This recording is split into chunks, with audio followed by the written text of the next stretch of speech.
Some stories don't begin when everything's happy. They begin the moment you realize something is breaking and you can't stop it. My story, the one I'm about to tell you, it didn't start with betrayal. It didn't start with a fight. It didn't even start with love. It started with silence. A silence that slowly drowned everything inside my home and inside me. I used to believe that motherhood would make our bond stronger. Friends told me a baby brings parents closer. But no one told me that sometimes a baby exposes everything fragile between two people. After I gave birth, my life was consumed with feeding, pumping, rocking, burping, worrying behind bathroom doors, collapsing on the bed every chance I got. I didn't even feel like a woman anymore. I felt like a machine, programmed to keep a tiny human alive. My husband, he didn't understand this version of me. At first, he was gentle, supportive, soft. But slowly, as days turned into weeks, weeks into months, something in him began to starve. Not physically, emotionally, sexually, intimately. Our marriage became a place where I was tired and he was lonely. We were surviving, but we weren't living. And even though we were in the same room, we weren't together. I remember the first time I saw desperation on his face. I was breastfeeding our baby at 3 a.m., my hair messy, my eyes swollen from exhaustion, milk stains on my shirt. He entered the room, paused, and whispered, "Do you still want me?" That question stabbed me, not because he said it, but because I didn't have an answer. I loved him, but my body was not mine anymore. And instead of understanding, he took my exhaustion as rejection. His shoulders stiffened, his eyes dimmed.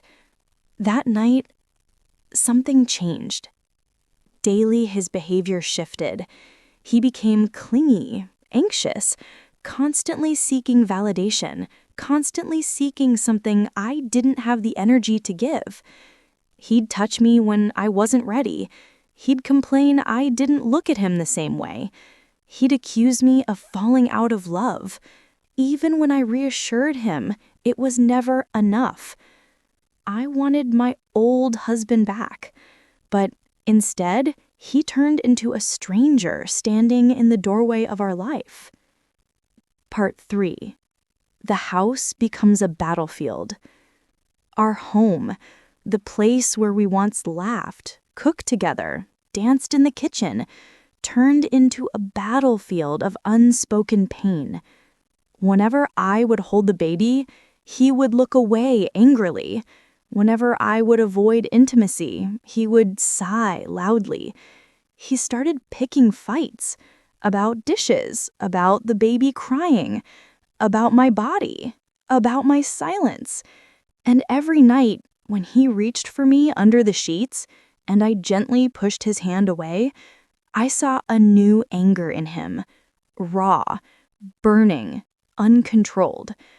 There were moments I felt unsafe, not because he would hurt me, but because he would hurt himself. His mental state was cracking. I could see it. I just couldn't stop it. He stopped talking to his friends, stopped going out, stopped laughing. He'd sit on the edge of the bed, staring at the floor, motionless, hollow. His hands trembled often. He paced around the house at midnight. He'd disappear into the bathroom and cry silently. I heard him. He thought I didn't, but I did. Sometimes he would whisper, as if talking to the shadows, "She doesn't love me anymore. I ruined everything. I'm not enough. But the worst part, the part that haunts me to this day, was the guilt that kept growing in his voice. A guilt I didn't yet understand. Part 5. The day everything ended and started. It was raining that day. Heavy, icy rain.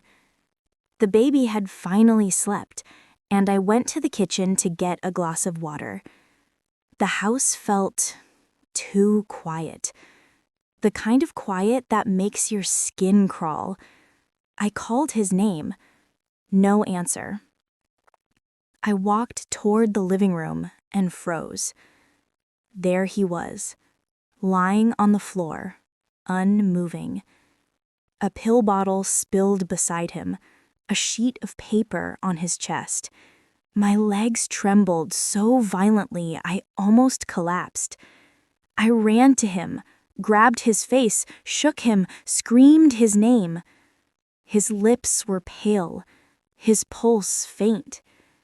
The note fluttered on the ground. With shaking hands, I picked it up. One sentence, just one. I cheated. I can't forgive myself. My vision blurred, my lungs locked. The room spun. I felt the world ending in slow motion. I called emergency services with hands that did not feel like mine. My breath was broken, my voice shattered. The paramedics arrived.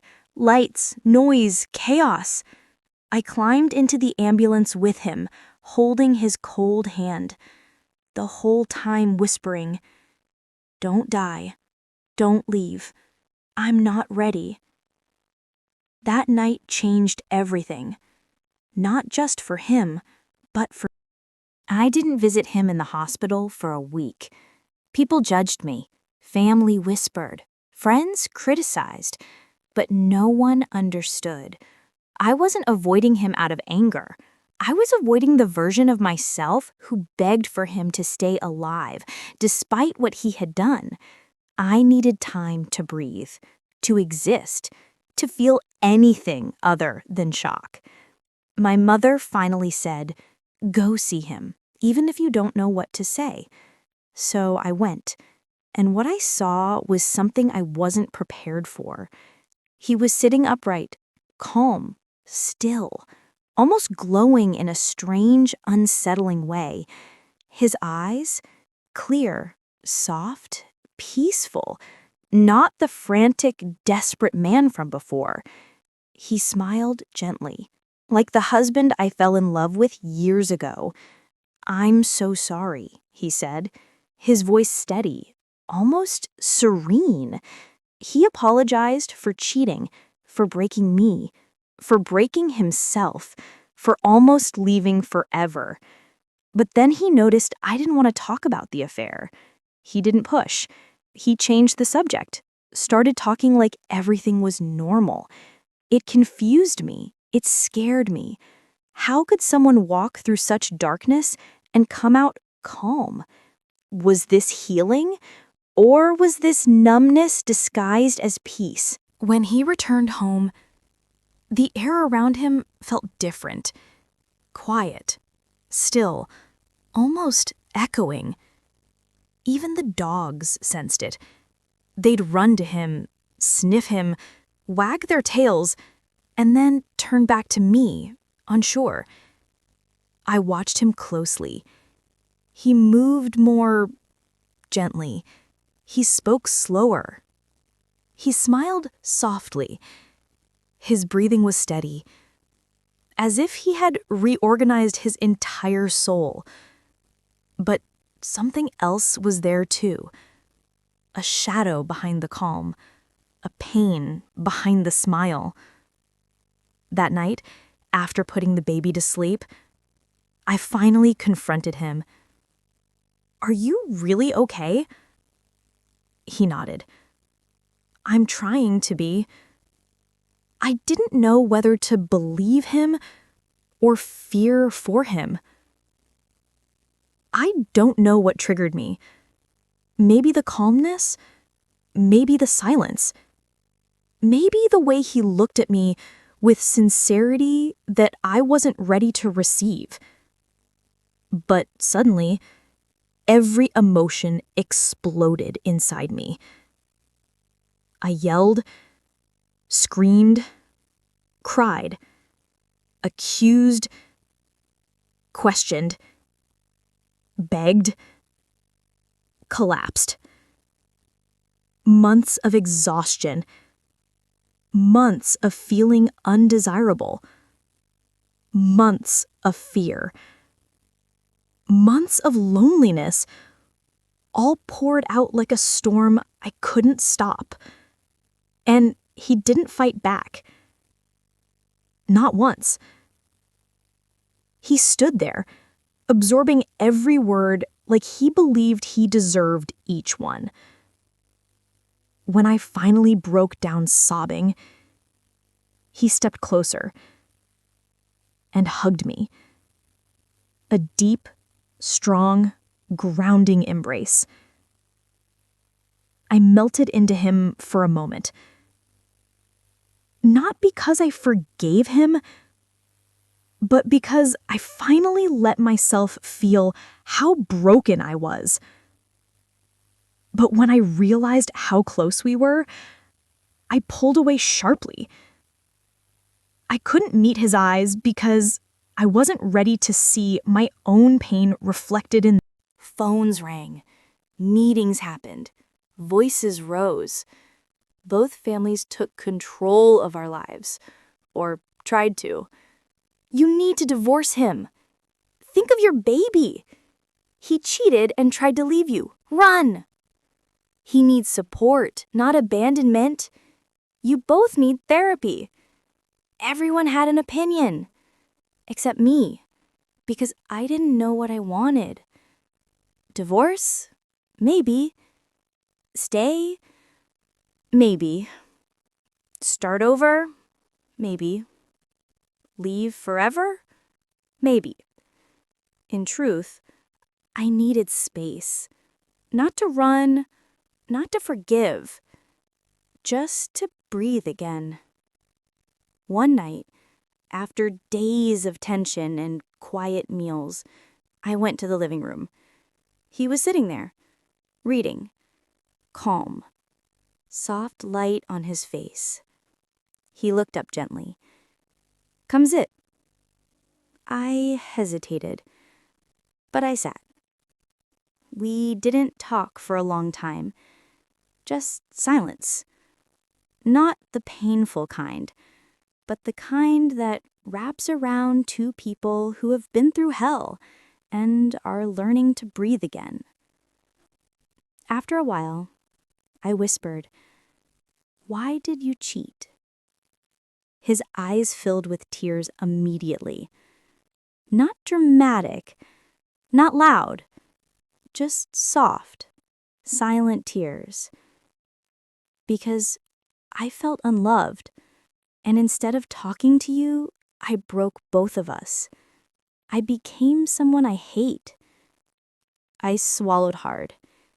"And why did you do what you did?" He lowered his head. "Because I couldn't live with myself. Not after what I did to you. Not after seeing you slipping away."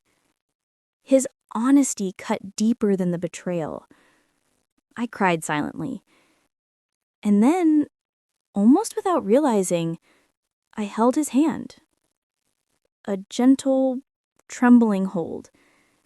He looked at me with such softness that my heart cracked all over again. Healing, I realized, doesn't start when you forgive someone. It starts when you choose not to run from the truth anymore. That night, I told him, "I don't know if I can forgive you." And he nodded. "You don't have to. Not now, not soon, maybe not ever. But I'll spend every day being a man worthy of forgiveness, even if I never receive it." Those words settled into my chest like warm rain. Not fixing anything, not erasing anything, but softening the ground. We didn't magically become perfect. We didn't jump into each other's arms. We didn't pretend everything was fine. We took it slow. Conversations, boundaries, therapy appointments, honesty, space, patience. Some days I felt hope. Some days I felt anger. Some days I felt nothing. And that was okay, because marriage isn't a fairy tale. It's a journey through versions of each other you never expected. Some loves survive storms, some loves drown, and some loves learn how to breathe underwater. One evening, months later, I watched him playing with our baby, laughing softly, holding him gently, eyes bright with life again. And I realized something. I may not know the future. I may not know where this leads. I may not know if I will ever fully heal. But I'm willing to try. Not for who we were, but for who we might become. And that was her story. A story of love, betrayal, breaking, and the fragile hope of healing. Some endings are loud, some are tragic, but some endings are simply the beginning of a new chapter. If you felt her pain, if you understood her silence, if you walked with her through those dark corridors of emotion, then remember, every story matters, even yours. Thank you for listening. And if you want more real Reddit stories narrated just like this, stories that touch your heart, make you think, and stay with you long after they end, don't forget to subscribe. Follow for more true emotional Reddit stories, because the next story might be the one you'll never forget.